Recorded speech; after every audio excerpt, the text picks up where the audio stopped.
The Tachikaze event just ended. I don't want to have this be a video where I just rant for 10 minutes about how let down I am by the Tachikaze support, because I'm a pretty big fan of Tachikaze. I love them aesthetically. I love their play style. I just feel like there could have been a lot more done to like make the clan playable and not this like lowest tier deck that we were then given. The tools that Tachikaze have are kind of unplayable to an extent. That being said, I still want to show you two builds that you can play depending on your polls. The goal of each of the decks is kind of the same. It's just to make a playable Tachikaze build. The key to making both builds playable is, in my opinion, Dino Chaos. He's the ability that if he's in your hand and you're on grade 2, you can retire 2 of your rear guards and superior ride him. You then get a draw card, which is really nice, but you're still negging yourself 1. The 10k butt we don't really care about. It's more of the second drive check to allow the deck to be a little more aggressive, especially if you're going first, because that means you're going to be on grade 3 while your opponent's on grade 1.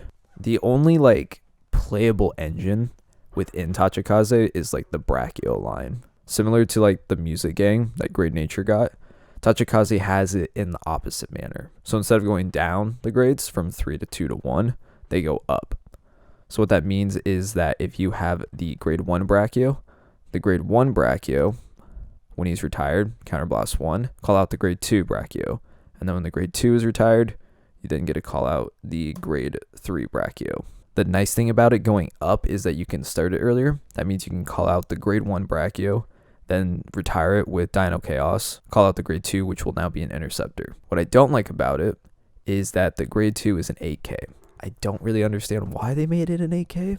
I get like the chicken was a double rare, and that's because it goes and gets you a 9k, which is better. But like, the deck is already so bad. Like, why couldn't we just have that 1k bonus? Like, okay. Both builds are also playing a part of the Raptor ride chain.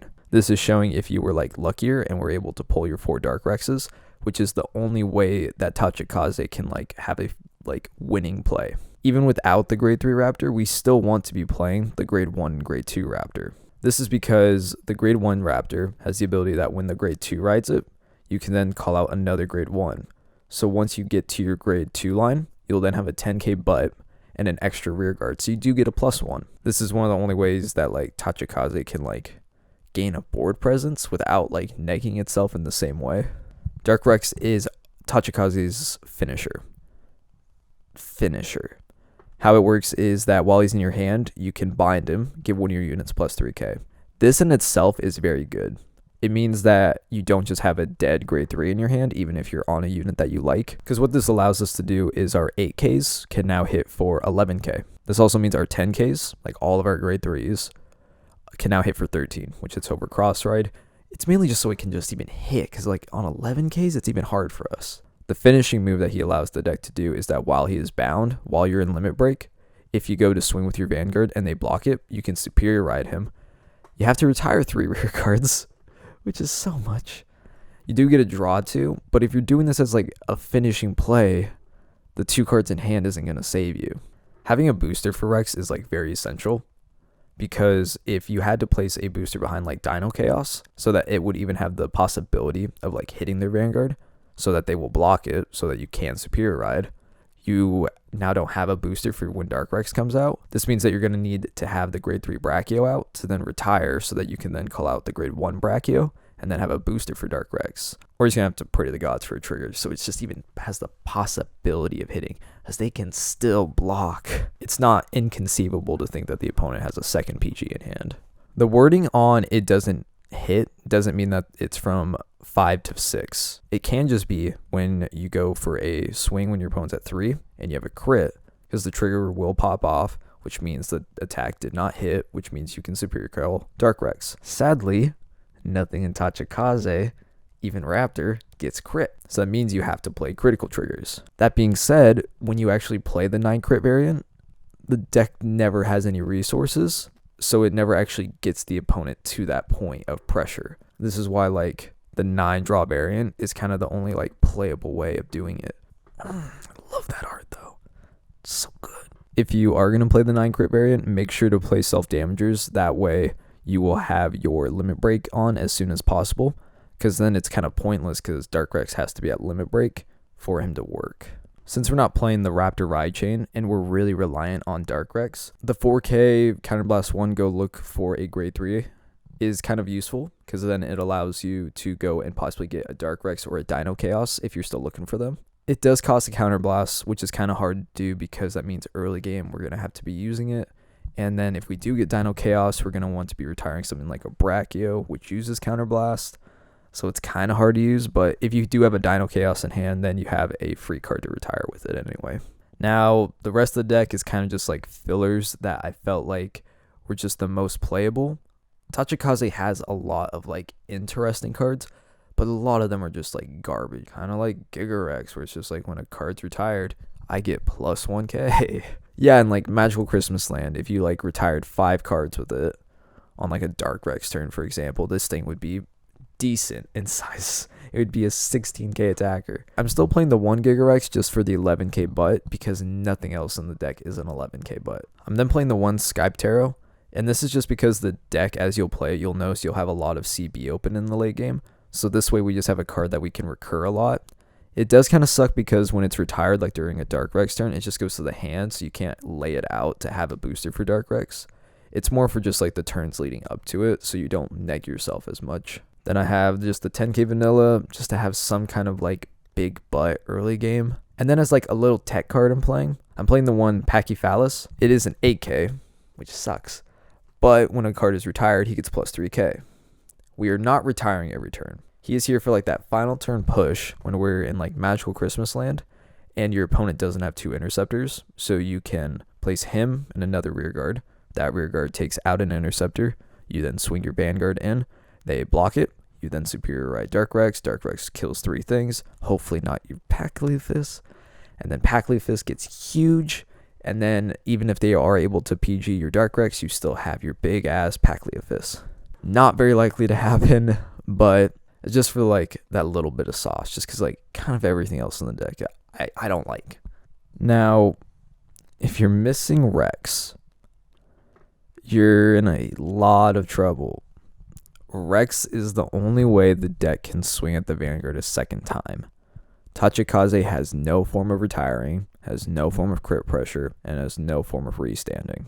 Raptor has the ability that, well, for one, if you did the ride chain right, he's an 11k butt, which is kind of nice. He then has the ability that when he attacks, you can retire 2 of your rear guards, and then he kind of like eats up their power and can become huge. That's kind of cool, but if you don't have any way to retire rear guards, that means if he's the only card swinging at Vanguard every turn, there's not really a reason to do this. Unless you're like trying to gain some advantage off of retiring your Brachios, but the Brachios are tiny. So like, it's just not very good. With that said, since this deck doesn't have any way of pressure, I have to play the 9 crit, since we'll be able to get the Raptor ride chain off a little more consistently. Especially now that since we're playing the grade 3, that means the grade 2 will now trigger, calling out another grade 2, which is another plus that the Rex deck does not get access to. Now, with that extra crit, we can now build a little bit more pressure when we have this guaranteed hit with our Raptor. Now, the really only thing I changed from the Rex deck going to the Raptor deck is instead of playing the 9k, I'm now playing 4 of Blytops. This is just so that on a turn that we need to retire something, even if we have to retire an interceptor like Blytops, we at least still get another card back in hand that can be used as a booster on the next turn. Trust me, if we had some kind of card besides the grade 1 Brachio that can get us a grade 2 for the later game, I'd play that instead, but I have to play this weird thing. And I love old school Blytops. It was so cool getting like the 10k blocker in your hand for free. And like the whole Tachikaze of this build is like supposed to be like offensive big power and then like defensive of like getting cards back in your hand. But the hand doesn't do anything in this game, so like, I said I wouldn't complain. Something to keep in mind when piloting this deck is that you're going to have a lot of turns where it's going to be awkward to hit. We play a lot of 8Ks and a lot of 10Ks, which means it's hard for us to hit over interceptors and it's hard for us to hit 11k Vanguards. Like I've mentioned before, Dark Rex kind of helps with this because the 3k helps us get over those thresholds. but that means we are now relying on a card to just boost for one turn. It's not like we then have a permanent 3k power on the board. You can't really keep PGs in hand, because a PG in hand means it's one less card that you can put on the board, which means we have one less card to boost with, which means we have one less card to retire with. So typically I just always send the PGs back unless I need a grade 1 to ride. Something my friend reminded me of while he was piloting the deck: when you call a unit on top of another unit, the bottom unit is then retired, which does trigger off all the Tachikaze abilities. I remember like back when Tachikaze first came out, people thought that like you could just pick the card up and put it in the drop and that would count as like retiring. Obviously that is like an illegal action, but calling cards on top of cards is a way of getting around that. So if you really needed like a 1k Brachio, you can technically call a card out on top of the grade 3 Brachio, which will then put units into different rows. In case you like already have a row that's like done attacking, you can now call out an interceptor or a booster in a different row. So a call to action. I know a lot of you watching this are better than me at building decks. For the love of everything holy, if you have any experience playing Tachikaze, please send me a tweet, leave a comment somewhere, let me know a better way of playing Tachikaze. I know the Ancient Dragon stuff is coming eventually, and that stuff has crit pressure, which is sick. But just right now, Tachikaze, I feel like there's something I must be missing, because they couldn't have just given us like complete trash like they did. Like there has to be something I'm missing here. My next video, I'm definitely going to go more into detail about the missed opportunity of like Tachikaze. Until then, please check out my weird little brand I have going on, Triple Rare. The website is triplerare.bigcartel.com. I will be adding international shipping soon, so if you live outside the US and have been wanting to pick something up, those will be coming. I seem to have been given a lot of support for it, and I really appreciate it, guys, so thank you. Yep, I never know how to end these. I'm kind of frustrated, to be honest, right now, so I'm gonna... that's all I got. That's all I got.